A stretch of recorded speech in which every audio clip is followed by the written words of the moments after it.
Nkwanirizaako nyoge munnange akyaje kumiddeko ensi Buganda anti munnange ensi Buganda kuno kwe kwaffe Kabanda Musoke ow'ennabalanga Bukoba Kyaggwe akaala matendo nze nkubuuzaako nateera olunaku olwaleero kansuubire nti munnange oli bulungi munnange tukyali mu katabo kaffe omulembe gwa Muteesa ow'okubiri akatabo akawandiikibwa omukulu Honesty Kibuuka munnange nga atutotolera omulembe gwa Muteesa biki ebyalimu munnange engeri gye tutaaliwo ate ebintu bino tuyina okubimanya n'abaliddawo oba oliawo babimanyeeko akati nno munnange olwaleero tutuuse ku mutwe ogugamba nti amatikkira ga Queen wa Bungereza Sikulwise eyo ku nkomerero ya May 1953 Kabaka Muteesa ow'okubiri ne Nnaabagereka nga bawerekerwako omulangira George Juko n'omulamuzi Matayo Mugwanya bagenda e Bungereza okubaawo ku matikkira ga Queen Elizabeth ow'okubiri ng'asikira kitaawe King George ow'omukaaga. Omukolo Muteesa tegwamusanyusa kubanga aba gavumenti ya Bungereza tebaamuyisa bulungi era tebaamuwa kitiibwa ekijja mu kabaka nga bwe yali.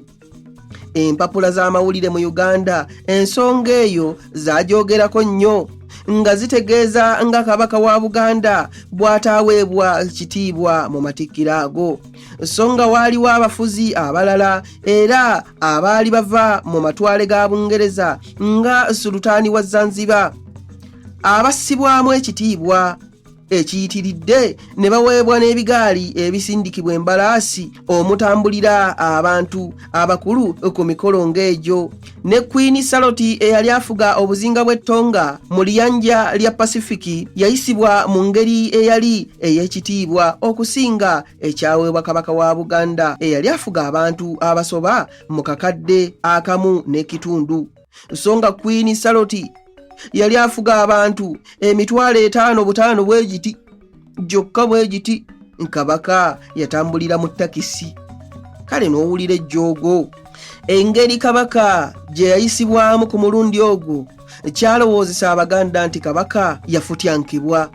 Mu kiseera ekyo kyennyini amawulire ne gafubutuka e Kenya mu lupapula East African Standard nti omukulu w'amatwale ga Bungereza omwami Olivia Littleton bwe yali ku kabaga mu East Africa House yayasanguza nti kyali kikyasoboka okugatta ensi za East Africa, Kenya, Uganda ne Tanganyika awamu mu byenfuga East African Federation. Amawulire gano okufuluma nga kabaka akyali Bungereza ku matikkira ga Queen era Abaganda ne bakiraba nti Abangereza baali bakyalina ekirowoozo ky'okugatta Uganda ku nsi za East Africa mu mugattiko ogw'ebyobufuzi nga bwe baali bamaze okukola ensi za Central Africa. Baminisita ba Uganda bayanguwa mangu okuwandiikira Gavana nga 6 Julayi 53 nga baddamu okuwakanya n'amaanyi gaabwe gonna ebyokwegatta oba ebyokugatta Buganda ku nsi endala mu ngeri y'ebyobufuzi. Mu bbaluwa eyo bajjukiza Gavana ebisuubizo bye yali agenza akola okugumya kabaka n'Abaganda nti tewali bakugatta nsi nga tezeeyagalidde. Aba Uganda National Congress ekibiina ky'obufuzi eky'amaanyi ekyaliwo mu Buganda mu biseera ebyo nakyo kyafubutukayo n'ekiwandiiko nga kiwakanyiza ddala ebigambo ebyo ebyogerwa omukulu w'amatwale ku Federation ya East Africa ne bongerako nti ekyalisinze ye Bungereza okuwa Uganda obwetwaze amangu n'embiro. Ssaabasajja yakomawo nga 10 Julayi 1953 okuva e Bungereza n'asanga ng'ebya Federation bikutte wansi ne waggulu. Abange mulowooza ku bya Federation nyinza okwongerako ekigambo kyonna? Munzikirize nzire Nnabalanga Bukoba Kyaggwe akaala amatendo.